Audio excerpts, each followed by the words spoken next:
NIA ने कुछ Ukrainian citizen and एक अमेरिकन सिटीजन को अरेस्ट किया है।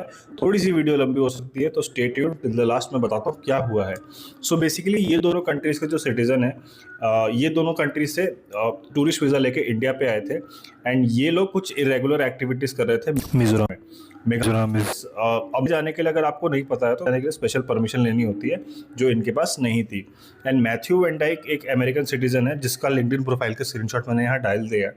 अगर आप इसका लेटेस्ट पोस्ट देखोगे तो इसने बताया है अपने पोस्ट में कि कैसे वेनेजुएला का जो प्रेसिडेंट को अरेस्ट हुआ था उसने कैसे प्लानिंग की थी एंड सब चीज़ें उसने डिटेल्स मेंशन की है। एंड उसमें एक चीज़ ये भी मेंशन है कि अब बर्मा जो है उनका नेक्स्ट टारगेट है। एंड बर्मा यानी कि म्यांमार यानी कि इंडिया का इमीडिएट नेबर।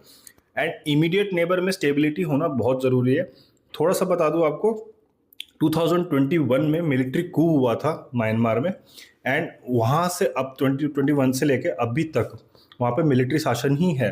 एंड ये मिलिट्री शासन अब थोड़ा स्टेबलाइज हो गया, बट इनिशियली बहुत सारे प्रोटेस्ट हुए थे एंड बहुत स्टूडेंट्स की जान भी गई थी इसमें। एंड ये जब स्टेबलाइज करने में चाइना ने इसको पूरा हेल्प किया है अच्छे से, इस कंट्री को। एंड आज की डेट में अब यूएस यहाँ पे एक एक्सपेरिमेंट कर रहा है जो इस मिलिट्री कू के अगेंस्ट या मिलिट्री शासन के अगेंस्ट ग्रुप्स है उनको अब वो ड्रोन वॉरफेयर सिखा रहा है, जो अननोन मैन है इनका यूएस का वो। एंड अब यहाँ पे ये लोग तख्ता पलट करके एक डेमोक्रेसी लाना चाहते हैं, लाइक यूएस जो हमेशा करता आया है एंड यूएस जो ईरान में भी करने की कोशिश कर रहा है। सो बेसिकली अब ये लोग एक एक्सपेरिमेंट कर रहे हैं, क्या कर रहे हैं। एंड टू बी ऑनेस्ट मुझे क्या लगता है कि ये लोग सऊदी अरबिया जैसी कंट्री को छोड़ के म्यांमार जैसी कंट्री में ये लोग डेमोक्रेसी लाने की कोशिश कर रहे हैं। आई मीन लाइक ये वही बात होगी ना कि भाई आपको करना ही क्या है, आप क्या करना चाहते हो exactly. So again coming back to the point, यहाँ पे ये लोग एक एक्सपेरिमेंट कर रहे थे जिसकी वजह से इंडिया में, अब ये इंडिया के सॉइल से हो रही थी, तो इंडिया में एनआईए ने इनको अरेस्ट किया है, सारे यूक्रेनियन सिटीजन को एंड अमेरिकन सिटीजन को। अब बात करते हैं कि इनकी गवर्नमेंट रिस्पॉन्स क्या है।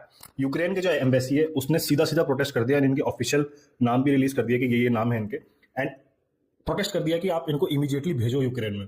ये यूक्रेन सिटीजन है, आपने वहाँ पे कोई फिजिकल बॉर्डर नहीं बना रखा है एंड फिजिकल मेंशन नहीं है कहीं पर कोई भी लैंड के बारे में। एक्सेप्ट अमेरिका का जो एम्बेसी है वो बोल रहे हैं कि प्राइवेसी रीजन की वजह से हम अभी इस पर कुछ स्टेटमेंट नहीं दे सकते।